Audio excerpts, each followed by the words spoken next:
All right, so most of you guys covered thermodynamics and kinetics and Gen Chem, so we're going to go over this, but I'm going to present it more from an organic chemist point of view. So we're not going to do a ton of math, just a little bit of math. So enthalpy, does anybody remember what enthalpy is? Heat, right? So it's a measure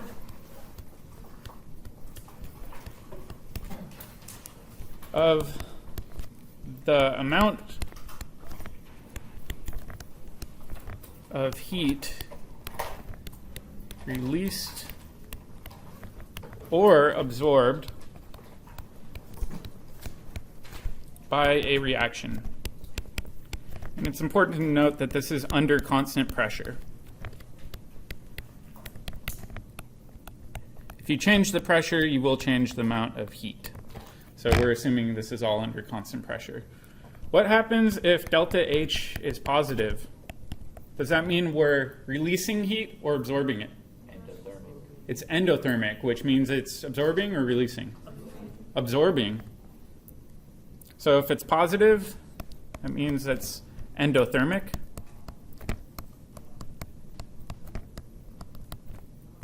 That means it absorbs heat. Where is it absorbing heat from? Yeah, just in surroundings. It's not coming from nowhere. It's pulling it from the surroundings. If delta H is negative, that means that we've got an exothermic reaction, right? That means it releases heat.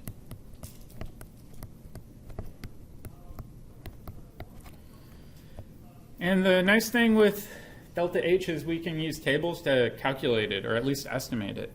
So delta H can be estimated by using something called bond dissociation energies.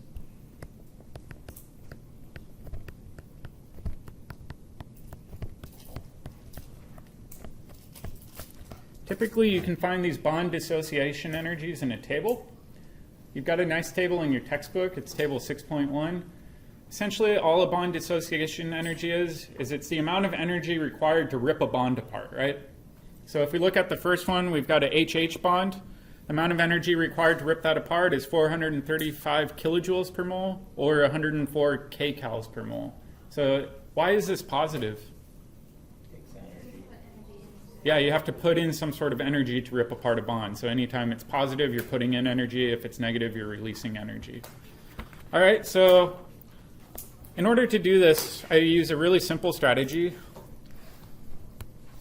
I make a list of bonds broken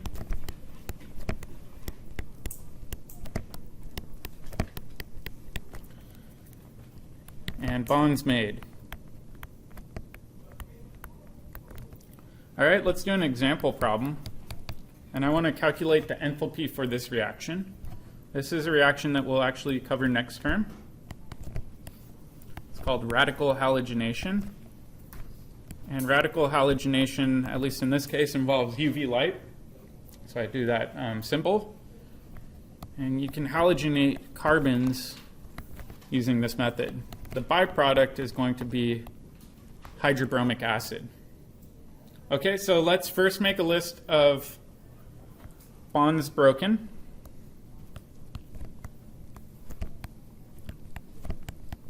I'll do that on the left, and then I'll do bonds made on the right. All right, if we break a bond, is the sign going to be positive or negative? Positive. It takes energy, so we have to make that positive. Bonds made releases energy, so that will be negative. All right. What's a bond that we're breaking in this reaction? The bromine one? So I'll say Br, Br. What else? Carbon hydrogen. Yeah, carbon hydrogen's getting broken. Specifically, let's try to identify that carbon hydrogen that's broken. In this case, it's a hydrogen that's coming off of a CH3 2, right? So it's that central hydrogen. It's not one of the hydrogens coming off the end. They actually have distinct energies. All right, bonds made. What are we making? Yeah, HBr. So HBr is a new bond made. And we're making what else? CH3. Yeah.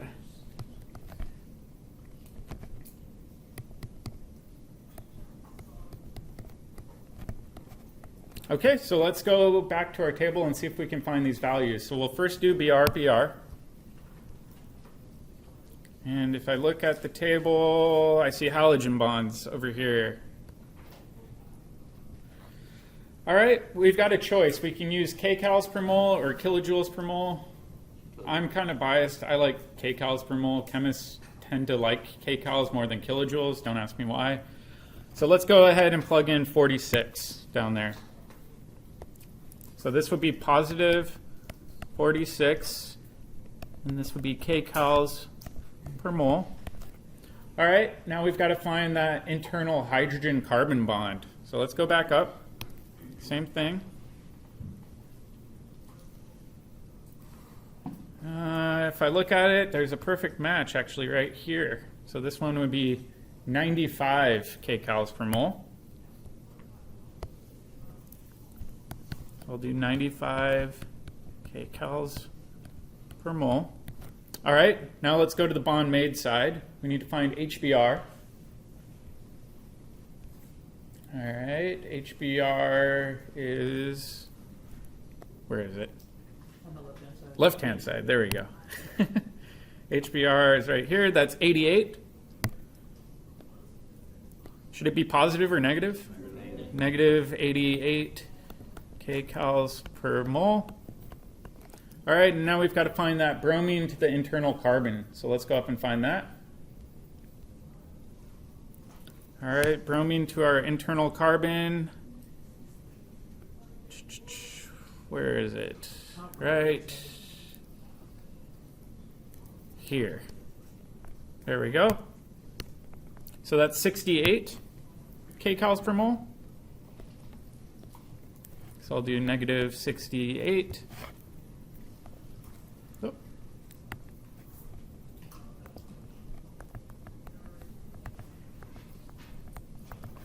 All right, and now all we need to do is add these all together. It's pretty simple. So let's go ahead and just do a summation. That means it's going to be positive 46 plus 95 plus, in this case, negative 88 plus negative 68. I'm not including units here, but it's important to remember that all of our units are in kcals per mole. So if we go ahead and we plug this in, it'd be negative 15 kcals per mole. So I mean this reaction's going to release heat or absorb heat? It's going to release heat. And that means it's going to be an exothermic reaction. Is exothermic. It releases heat.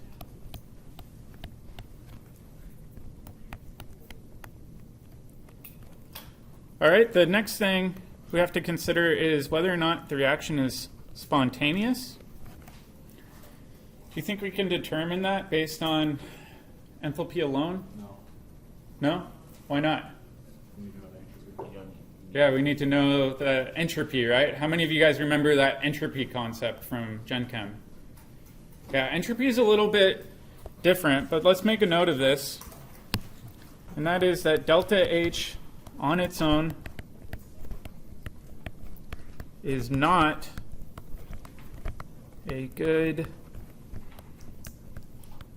measure of a reaction's spontaneity.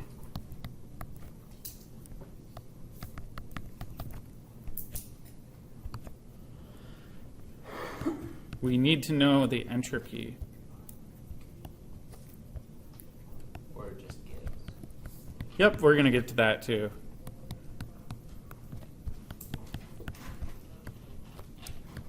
Oh. Just 1 second. All right, so who can quickly tell me what entropy means? Chaos. Measure Gibbs. Yeah, a measure of chaos or disorder, right? Entropy is a really bizarre thing to think about. Does the universe want to become more ordered or more disordered?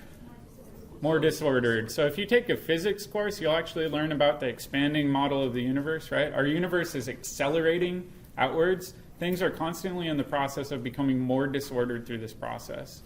So entropy is incredibly important in chemistry. It's a measure of disorder.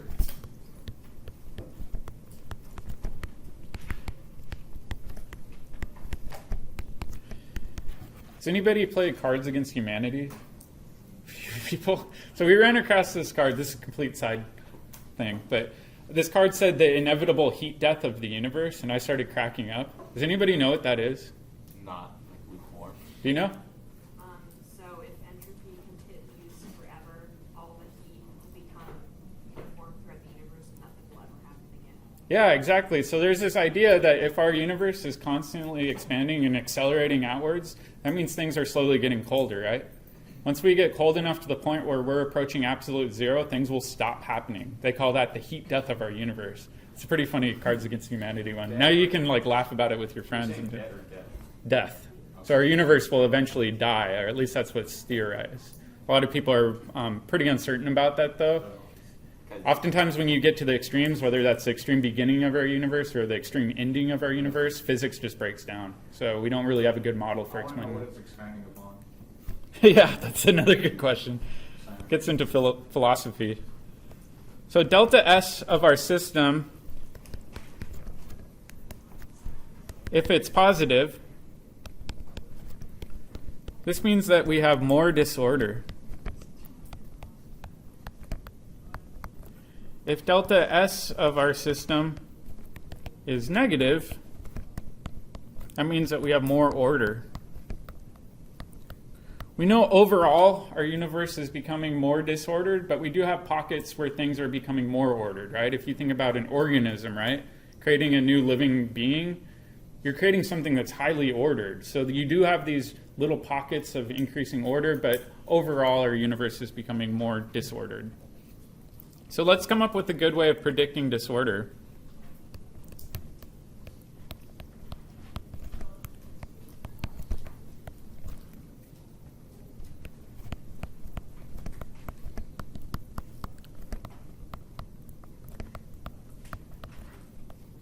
All right. First one is more moles of products than reactants. Does that mean we're becoming more disordered? Yeah, absolutely. So in this case, if we've got more moles of our products than our reactants, that means that delta S of our system is now going to be positive. We've got more disorder. All right, if we've got fewer moles of products than reactants, that means that delta S of our system is going to be negative. There are some cases where there's a tie.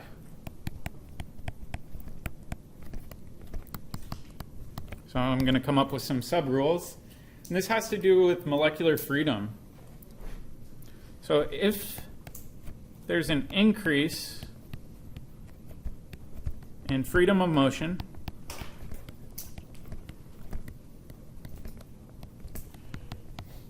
that means that delta S of our system will be positive.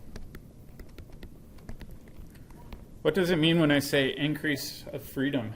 Like liquid to solid, or liquid to gas. Not quite. So imagine that you've got a molecule that's a ring, right? And I'm locked in a ring. I can't really flop around very easily. I'm confined to this ring formation.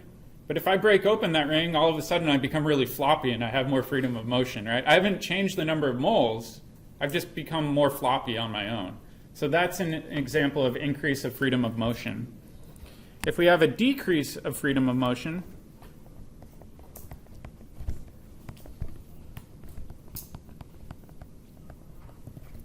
the opposite is true.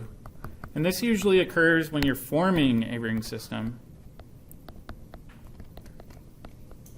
So forming a ring system, you're kind of making it more ordered or more rigid. So let's take some examples, and I want you guys to help me predict whether or not delta S will be positive or negative. This example is one of my favorite reactions. I think we cover this third term. It's called a Diels-Alder reaction, where you have something called a diene, where it has two alkenes. And this reacts with an alkene or an alkyne that's called a dienophile. When you do this, you can actually form a new ring system. It's a really popular way for forming rings. Do you guys think delta S is going to be positive or negative here? What do you guys think? Talk with your neighbor. Forming a ring and it's giving to us molecules. It's giving more order. They don't have much. Oh, They don't have much. All right, thumbs up if you think you got it. All right, let's take a look. We're starting at 2 moles. We're going to 1 mole of product. Does that mean delta S is going to be negative or positive? Most likely. Most likely negative. So if we think about this, delta S of our system is going to be a negative sign. What about molecular motion, just for the sake of argument? Negative. It's also going to be negative, right? It's losing that freedom of motion. Things can't flop around as much anymore. So this would be an example of a negative entropy. All right, let's do another one.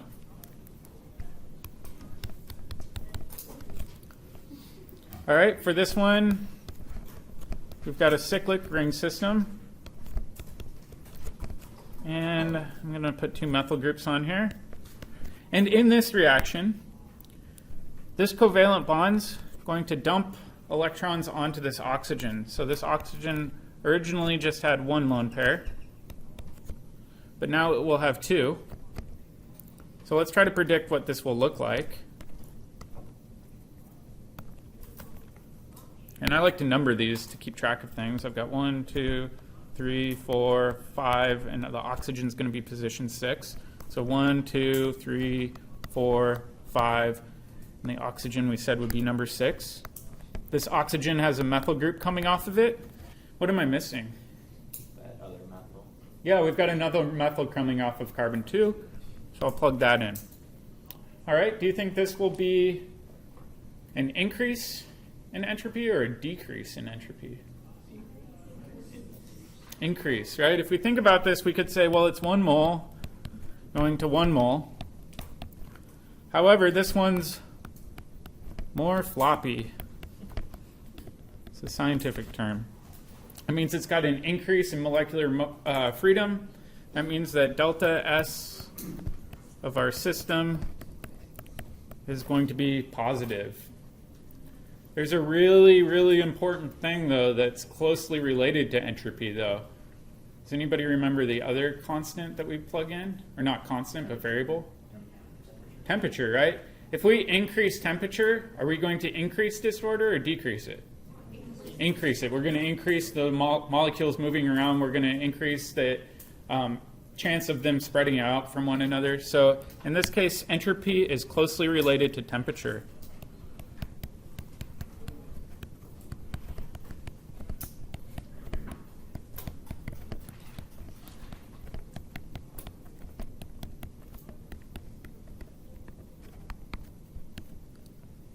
All right. That brings us to our next topic, and that's Gibbs free energy. We need to combine both enthalpy and entropy to get a good idea of what's going on in our reaction. And Gibbs free energy is really a direct measure of a reaction's spontaneity. So let's review Gibbs free energy.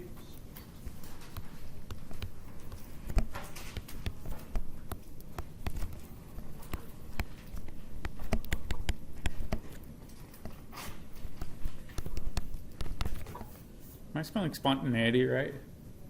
Spontaneity? Maybe. I think there's an I, but I don't know. It sounds like it should have an I. I think you spell it T-I-Y. That's wrong. I'll fix it later. I'll look stupid on YouTube, though, in the meantime. All right. So if we think about Gibbs free energy, we've got this special equation where we use this delta G symbol for Gibbs free energy. And who remembers the rest of it? Negative delta H plus delta S times T. Oh man, I'm going to tell your Gen Chem teachers. All right, first part is delta H. Minus And what I normally do, you'll see why later, is I do a plus negative T negative T delta S. All right, so if we look at this portion is Gibbs free energy. Delta H is our enthalpy. T is our temp in Kelvin. in Kelvin. So we'll put a little K in there. And then delta S is our change in entropy. I should also put change in here because it's a delta symbol. All right, so Gibbs free energy basically can tell us whether or not a reaction will be spontaneous. Oftentimes chemists like to show Gibbs free energy by using something called a reaction coordinate diagram. So I'll show you guys a little bit about these reaction coordinate diagrams, and we're going to use them a lot throughout the year.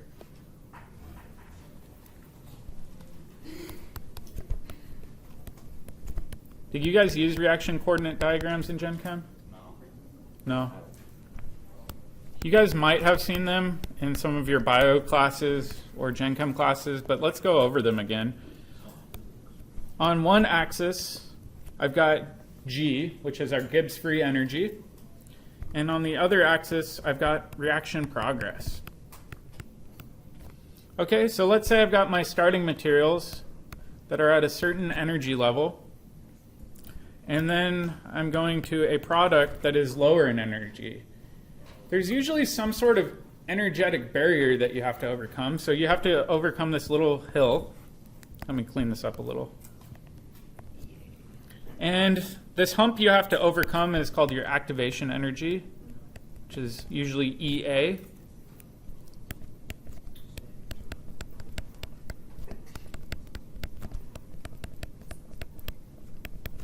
And then if we measure this distance from our starting material to our product,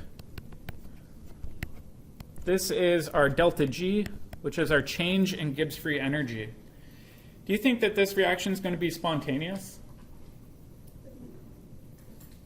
If we're going from high energy starting materials to low energy products? Yeah. Yeah, it will. Does it mean it's going to be fast? Not necessarily. That hump we have to overcome determines how quickly it occurs, but just simply the fact that we're creating a more stable product means that it's going to be spontaneous. So in this case, the reaction is spontaneous. Another term for this is that it's going to be exergonic. People get the idea of spontaneity mixed up all the time. And they say, well, if the reaction is not occurring, that means it's not spontaneous. It's like, well, that kind of depends. It could be occurring very, very, very, very, very slowly, but that doesn't mean it's not spontaneous, right? So the example I gave my class last year was, if you think about your body, right? Hopefully you're not going to randomly decompose into carbon dioxide and water, right? But inevitably it's going to happen. So it's spontaneous, but not in the same way of you bursting into flames, right? So spontaneous combustion isn't going to occur, but you will spontaneously decompose into carbon dioxide and water. Isn't that the same thing with like a diamond ring over like lots of years can actually turn into graphite? Yeah, it's the same idea, too, of the universe becoming more disordered. Eventually, things will go into simpler and simpler forms. All right, now let's look at G and a different reaction. In this case, we've got starting materials that are lower in energy and our products that are higher. Again, there will be some sort of energetic hump. In this case, what's our activation energy going to be? Is it going to be from starting material to product or starting material to crest of the hill? Starting to crest. Yeah, it's going to be that hump that you have to overcome. So this will be our EA. Our Gibbs free energy change this time is now going to just be this difference between our starting material and our product. So in this case, our reaction is non-spontaneous.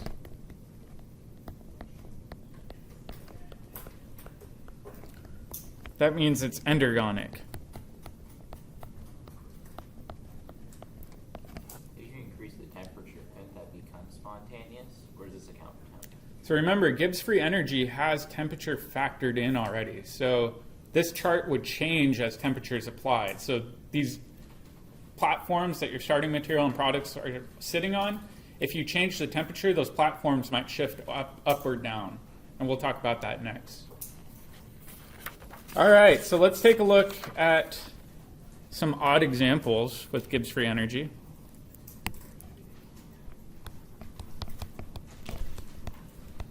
We'll do some strange examples. Go into the upside down. Let's say we run a reaction where delta H is negative. Does that mean it's releasing heat or absorbing heat? It's releasing heat. And if we look at the delta S of our system, it's also negative. Does that mean it's becoming more disordered or more ordered? More ordered. More ordered. So in this case, let's write down what we know.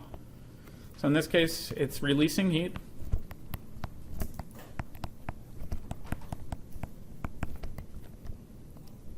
This is exothermic. But it's becoming more ordered. All right, the question I have for you guys is whether or not this reaction will be spontaneous. Depends on the temperature. Ah, yes, this becomes a weird algebraic problem. So let's write it down. Delta G equals delta H plus negative T delta S. And we know in this case, this delta H symbol is going to be a negative. What about this negative T delta S? It's positive. Ah, it becomes a positive. So this would be a negative plus a positive. When will this reaction have a delta G that is negative? At a high temperature. Wait. Okay, So let's think about this. When will this reaction be spontaneous?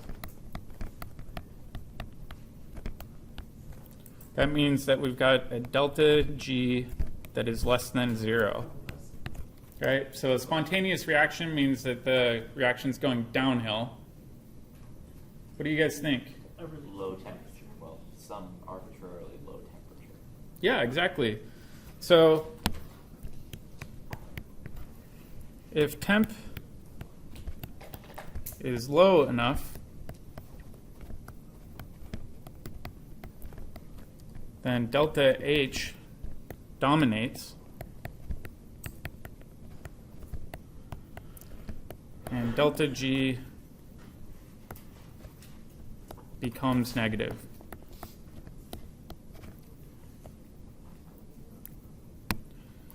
And we could think about it the opposite way, right? The reaction becomes non-spontaneous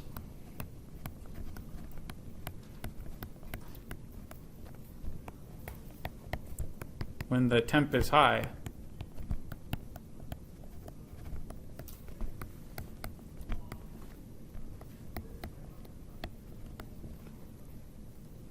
So in this case, should we run this reaction at a low temperature or high temperature if we want it to occur? Low. That's low. Low temperature. This is counterintuitive for a lot of people, though, where they say, if my reaction's not occurring, crank up the heat. Let's try to push it over that hill, right? It's not always true. Like I said, those platform levels that your starting material and product are sitting on are dependent on the temperature of the system. If you change that temperature, you might actually shift your starting material up higher than your product or lower than your product. It really depends. So these delta G values already have that temperature factored in. Yep. I'm a little bit confused by that negative symbol in front of temperature. So if temperature in Kelvin, it's always positive, then negative T is always negative, and if delta S is positive, shouldn't that be a negative plus a negative? So in this case, we said that delta S was negative, so a negative times a negative becomes a positive, right? So in this example, we're becoming more ordered, so delta S is negative. If you multiply that negative times a negative delta T, it turns into a positive. That's an important thing to remember with these. And it is important to remember that that temperature is always going to be measured in Kelvin for these reactions. What's the problem with Celsius? You can get negative. Yeah, you can have negative Celsius, right? We don't want negative temperature values. We want it to be an absolute temperature, so that T value will always be greater than 0. I think to answer that question, to get delta G, you have to multiply, is it the surrounding? You multiply both sides by negative T. That's how you get that equation for Gibbs free energy. Yeah, we're not going to get too much further into the thermodynamic parameters, but I do really want you guys to understand that the reaction spontaneity depends a lot on enthalpy and entropy. If you go on and take physics, you'll cover this in a lot more detail. We just don't have a bunch of time here. All right, I think what we're going to do is end on that note, and then I'll hand back the exams.